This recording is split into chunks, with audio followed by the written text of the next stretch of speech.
भैया की शादी को 1 साल हो चुका था, लेकिन अब तक मेरी भाभी से मुलाकात नहीं हुई थी। जब मैं पहली बार भाभी से मिला तो उन्हें देखकर हैरान रह गया। वह बेहद खूबसूरत और आकर्षक थी। एक दिन मुझे उनके कमरे से उनकी आवाज सुनाई दी। जैसे ही मैं अंदर गया, भाभी को उस हालत में देखकर अपना होश खो बैठा।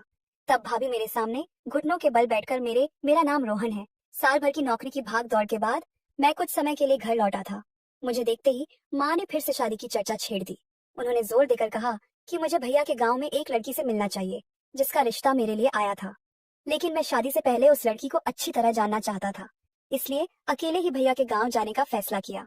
क्योंकि भैया की शादी के समय मैं ट्रेनिंग में व्यस्त था, इसलिए शादी में शामिल नहीं हो सका था। अब 1 साल बाद मैं पहली बार अपनी नई भाभी से मिलने जा रहा था। गांव पहुंचते ही मैं सीधे भैया के घर गया।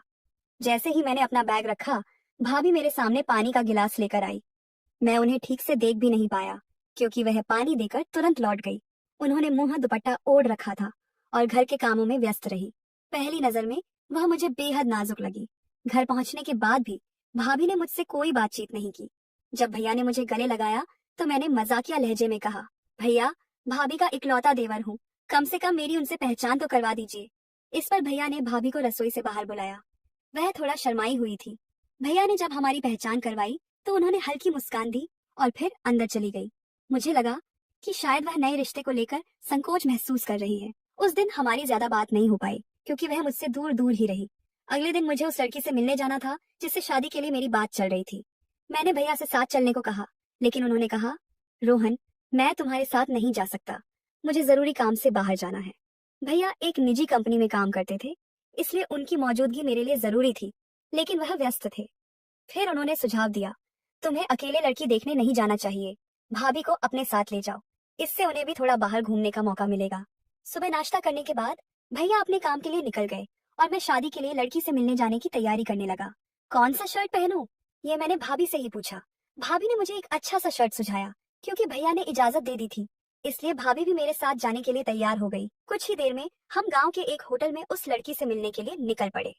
जैसे ही हमने लड़की को देखा, भाभी ने तुरंत ही अपना मुंह बना लिया। लड़की देखने में थोड़ी सांवली थी, लेकिन नाक नक्श अच्छे थे। भाभी तो उसे ठीक से देखने तक को तैयार नहीं थी। मैंने खुद ही लड़की से बात करनी शुरू कर दी। वह अपने भाई को भी अपने साथ लाई थी। बातचीत शुरू ही हुई थी कि तभी भाभी ने मुझे इशारे से बुलाया। मैंने लड़की से कहा कि वह यहीं रुके और फिर भाभी से बात करने चला गया।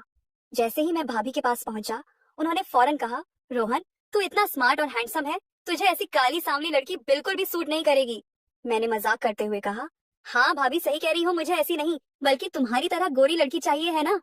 अपनी ही बात पर मैं खुद हंसने लगा और भाभी भी हल्का सा शर्मा गई। मैं उस लड़की से ठीक से बात भी नहीं कर पाया था कि भाभी मुझे वहां से खींचकर बाहर ले आई।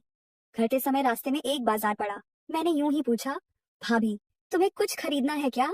भाभी ने झट से कहा, मुझे एक अच्छा सा गजरा चाहिए। मैंने भीड़ में जाकर उनके लिए मोगरे का एक सुंदर गजरा खरीदा और वहीं बाजार में उनके बालों में खुद लगा दिया। भाभी बहुत बातूनी थी। शायद कल पहली बार मिलने के कारण वह थोड़ा संकोच कर रही थी, इसलिए मुझसे ज्यादा बात नहीं की थी।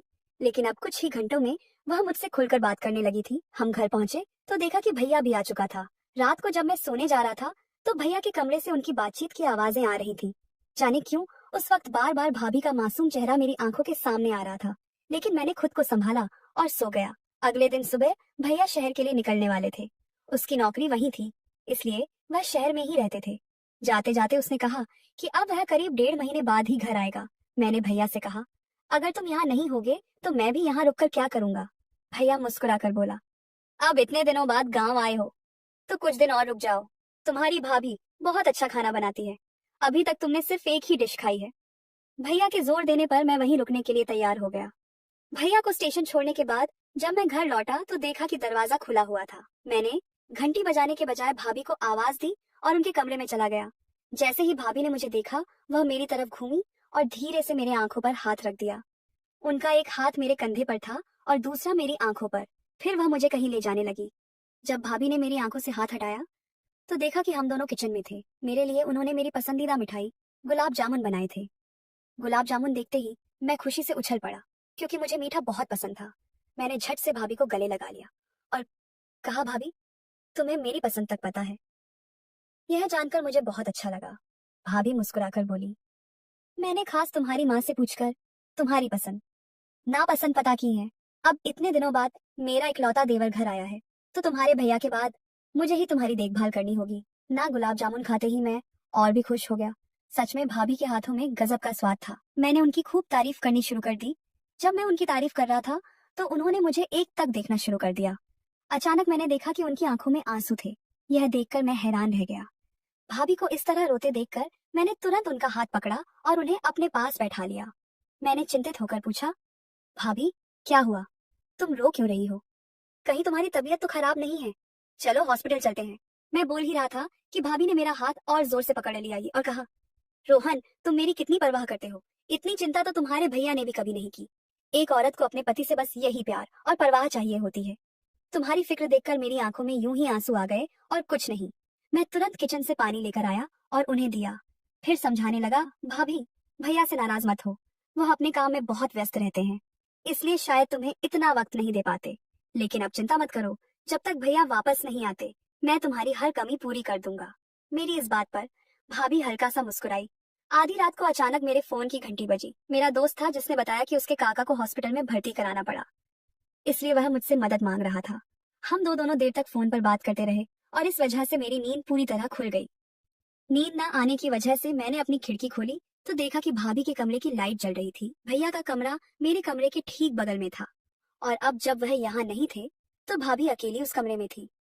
मुझे पहले ही अंदाजा था कि भाभी अकेलापन महसूस कर रही होंगी और शायद इस समय भी वह अकेले बैठी रो रही होंगी। यही सोचकर मैं फौरन उनके कमरे के दरवाजे पर पहुंचा और धीरे धीरे दरवाजा खटखटाने लगा। काफी देर तक दरवाजा बजाने के बाद भी जब उन्होंने नहीं खोला तो मैंने कहा, भाभी अगर तुम दरवाजा नहीं खोलो तो मैं खिड़की से अंदर आ जाऊंगा। मेरी बात सुनते ही उन्होंने तुरंत दरवाजा खोल दिया। जैसे ही दरवाजा खुला मैंने जो देखा उसे देखकर मैं बस देखता ही रह गया। भाभी रात के नाइटी गाउन में थी और वह बेहद खूबसूरत लग रही थी। उन पर लाल रंग बहुत खिल रहा था। एक पल के लिए मैं उनकी ओर देखता ही रह गया। जब भाभी ने मुझे आवाज दी तो मैं होश में आया। मैंने उनसे पूछा, रात के 4 बज चुके हैं, फिर भी तुम्हारे कमरे की लाइट क्यों जल रही है? भाभी ने हल्की मुस्कान के साथ जवाब दिया, मुझे नींद नहीं आ रही थी इसलिए खिड़की के पास बैठ गई थी। मैंने उनके गाल पर हल्के से हाथ फेरा ताकि यकीन कर सकूं कि वह रो तो नहीं रही हैं। मेरी चिंता को महसूस करते ही उन्होंने मुझे कसकर गले लगा लिया और बोली, मुझे कुछ नहीं हुआ, बस थोड़ी देर जागने का मन था। अब तुम मेरी चिंता छोड़ दो और जाकर आराम करो। इतनी देर तक जागना सेहत के लिए अच्छा नहीं होता। मुझे तो रात भर जागने की आदत है। लेकिन ना जाने क्यों भाभी के कमरे से बाहर जाने का मन नहीं कर रहा था। फिर भी पूरी रात वहीं रुकना सही नहीं लगा, इसलिए मैं अपने कमरे में चला गया। कुछ दिनों में जब भी रात में मेरी नींद खुलती तो मेरी नजर अनायास ही भाभी के कमरे की खिड़की पर चली जाती। अक्सर वह खुली होती जिससे लगता कि उन्हें अभी भी नींद नहीं आ रही थी। एक दिन जब मैं नहा रहा था अचानक बाथरूम के नल से पानी आना बंद हो गया। बाल्टी में भी पानी नहीं बचा था। मैंने भाभी को कई बार आवाज लगाई लेकिन उन्होंने कोई जवाब नहीं दिया। मजबूर होकर मैं तौलिया लपेटकर बाथरूम से बाहर बाहर निकला। हॉल में देखा कि भाभी किसी लड़के से बातें कर रही थी। गौर से देखने पर एहसास हुआ कि वह वही लड़का था जो उस दिन शादी के लिए उस लड़की के साथ आया था। मुझे देखते ही भाभी ने उसे जल्दी से बाहर भेज दिया और मेरे पास आकर बोली, रोहन तुम इस हालत में बाहर क्यों आ गए? मैंने गुस्से में कहा, बाथरूम में पानी खत्म हो गया था। तुम्हें कई बार बुलाया लेकिन तुमने सुना ही नहीं, इसलिए मजबूर होकर बाहर आना पड़ा। भाभी ने अफसोस जताते हुए कहा, अच्छा रुको, मैं तुम्हारे लिए पानी लाती हूँ। थोड़ी ही देर में वह बाल्टी में पानी लेकर आई। जब मैं बाथरूम में गया तो मैंने उनसे पूछा, वह लड़का यहाँ क्या कर रहा था? भाभी ने मुस्कुराते हुए कहा, वह अपनी बहन की शादी के सिलसिले में बात करने आया था। शायद उसकी बहन को पता चल गया था कि तुम अभी भी गांव में हो, इसलिए उसने अपने भाई को तुम्हारे बारे में पूछताछ के लिए भेजा था।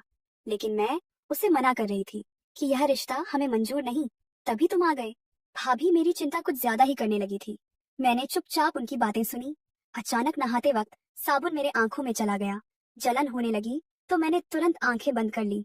यह देखकर भाभी तुरंत मेरे पास आई, ठंडे पानी से मेरी आंखों को धोया और धीरे धीरे उन फूंक मारने लगी। अब मुझे एहसास होने लगा था कि भाभी का मेरे प्रति व्यवहार पहले से ज्यादा करीब और आत्मीय हो रहा था। उस रात जब मैं सोने की कोशिश कर रहा था अचानक भाभी मेरे कमरे में आ गई। उनकी आंखों में हल्का सा डर झलक रहा था। वह धीमी आवाज में बोली, रोहन आज मुझे अपने कमरे में बहुत डर लग रहा है, क्या तुम मेरे साथ मेरे कमरे में सो सकते हो? भाभी को मेरी मदद चाहिए थी, इसलिए मैं उनकी मदद करने के लिए उनके कमरे में सोने चला गया। उस वक्त मेरे मन में भाभी को लेकर कोई गलत ख्याल नहीं था, लेकिन भाभी मेरे बारे में क्या सोच रही थी इसका मुझे जरा भी अंदाजा नहीं था। रात में भाभी हमारे लिए 2 कप चाय लेकर आई। चाय पीते ही मुझे गहरी नींद आने लगी। उसके बाद से मैं खुद ही रोज भाभी से चाय मांगने लगा, क्योंकि चाय पीने के बाद मुझे बहुत अच्छी नींद आने लगी थी। कुछ दिनों बाद माँ का फोन आया। उन्होंने मेरे लिए 3-4 रिश्ते देखे थे और चाहती थी कि मैं घर आकर उनसे मिलूं। लेकिन मुझे इतनी जल्दी शादी नहीं करनी थी, इसलिए उन रिश्तों से बचने के लिए मैं कुछ दिन और भैया के घर ही रुका रहा। मगर रात में सोते समय जो कुछ भी हो रहा था उसका मुझे बिल्कुल भी अंदाजा नहीं था। जब से मैं भाभी के कमरे में सोने लगा था, तभी से सुबह उठते ही उनके चेहरे के हाव भाव कुछ बदले बदले से लगने लगे थे। वैसे दिन भर वह हमेशा की तरह मुझसे प्यार से ही पेश आती थी। एक दिन दोपहर में जब मैं चार्जर लेने के लिए भाग के कमरे में गया तो वह वहां नहीं थी। मुझे लगा कि वह कमरे में होंगी, लेकिन वह नहीं थी। जैसे ही मैंने कमरे में नजर दौड़ाई तो उनकी दराज में प्रेगनेंसी किट दिखी।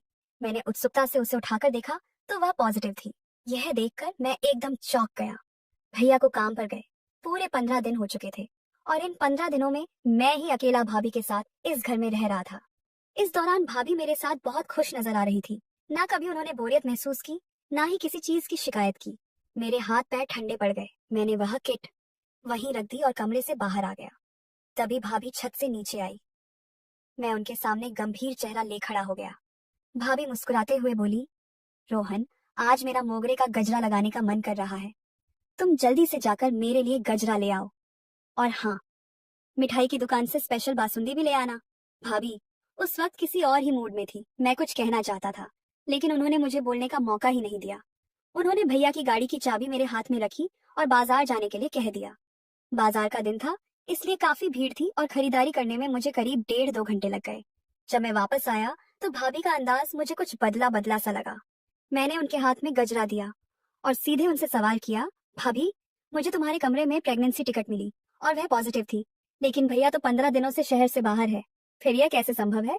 भाभी ने हल्की मुस्कान दी और बोली, रोहन, तुम मुझसे ही पूछ रहे हो। इस बारे में मैं खुद तुमसे बात करने वाली थी। यह हमारा बच्चा है। यह सुनकर मेरे तो होश ही उड़ गए। पसीने से मेरी हालत खराब हो गई। भाभी बोली, मैंने तुमसे सिर्फ एक दिन के लिए अपने कमरे में सोने को कहा था, लेकिन तुम तो हर रात वहीं सोने लगे और अब तुम कह रहे हो कि तुम्हें कुछ पता ही नहीं। ऐसा दिखावा मत करो। रोहन इतना कहकर भाभी वहां से चली गई और मैं बस हैरान खड़ा रह गया। भाभी को बच्चा स्वीकार था, लेकिन मुझे यह सब बिल्कुल पसंद नहीं आ रहा था। चाहे भाभी कितनी भी खूबसूरत क्यों ना हो, लेकिन वह मेरे बड़े भाई की पत्नी थी। मैंने कभी उनके बारे में इस तरह सोचा ही नहीं था।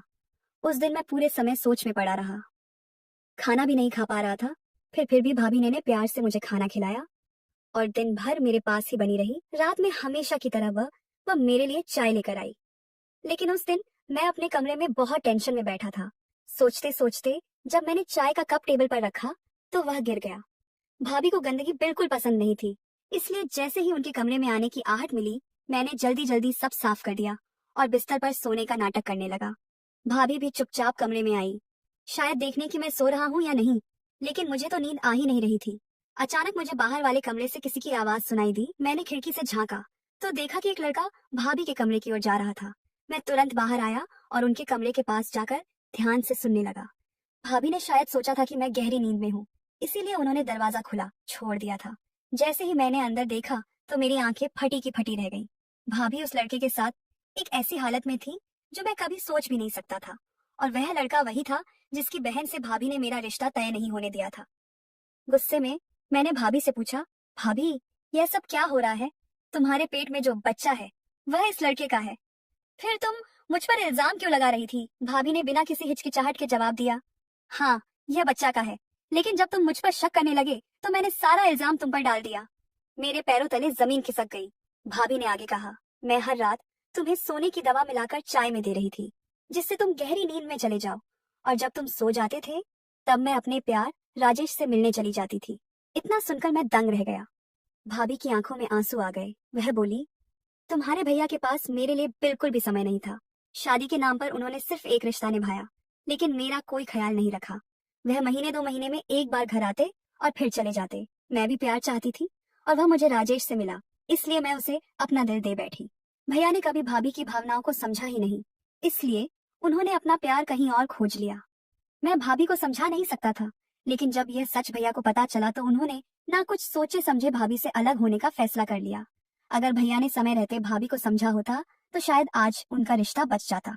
इसलिए दोस्तों, अगर आपका जीवन साथी आपकी उम्मीदों और भावनाओं को नहीं समझ पा रहा है, तो एक बार खुलकर उनसे बात करें। बातचीत से कई परेशानियां हल हो सकती हैं, क्योंकि अगर आपने बाहर प्यार तलाशने की गलती की, तो हो सकता है कि अंत में आपको धोखा ही मिले। अब फैसला आपका है।